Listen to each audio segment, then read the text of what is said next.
सोनम वांगचुक यांनी अखेर 26 दिवसांनंतर उपोषण मागे घेतलं। सरकारकडून मागण्यांसंदर्भात सकारात्मक आश्वासन मिळाल्यानंतर वांगचुक यांनी उपोषण सोडण्याचा निर्णय घेतला। केंद्रीय मंत्री जे.पी. नड्डा, डॉक्टर जितेंद्र सिंह आणि एपेक्स बॉडी ऑफ लेह लडाखच्या वरिष्ठ नेत्यांच्या उपस्थितीत वांगचुक यांनी उपोषण सोडलं।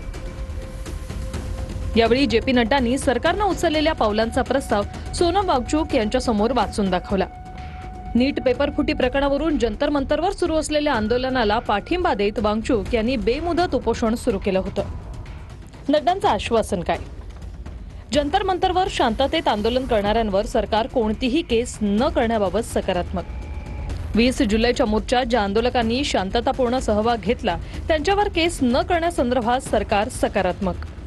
पेपर फुटी आणि शैक्षणिक सुधारणासाठी सरकार सकारात्मक। आत्महत्या केलेल्या विद्यार्थ्यांच्या पीडित कुटुंबियांना आर्थिक मदतीबाबत सरकार सकारात्मक विचार करते। जे.पी. नड्डा यांनी सोनम वांगचुक यांना सरकारचं संपूर्ण आश्वासन वाचून दाखवलं। दरम्यान उपोषण सोडल्यानंतर वांगचुक यांनी एक्स पोस्ट केली।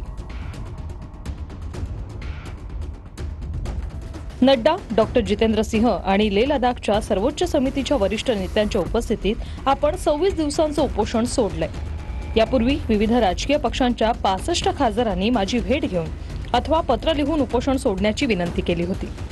देशातील संभाव्य हिंसाचार बघता आणि विविध अटींवर झालेल्या दीर्घ चर्चेनंतर हा निर्णय घेण्यात आलाय। मी लवकरच एका व्हिडिओद्वारे या अटींबाबत सविस्तर माहिती देईन। सर्वांनी कोणत्याही प्रकारची हिंसा रोखण्यासाठी पूर्णपणे सतर्क राहावं।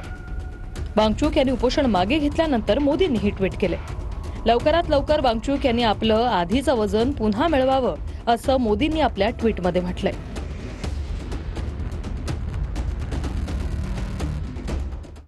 26 दिवस त्यांनी उपोषण केलं।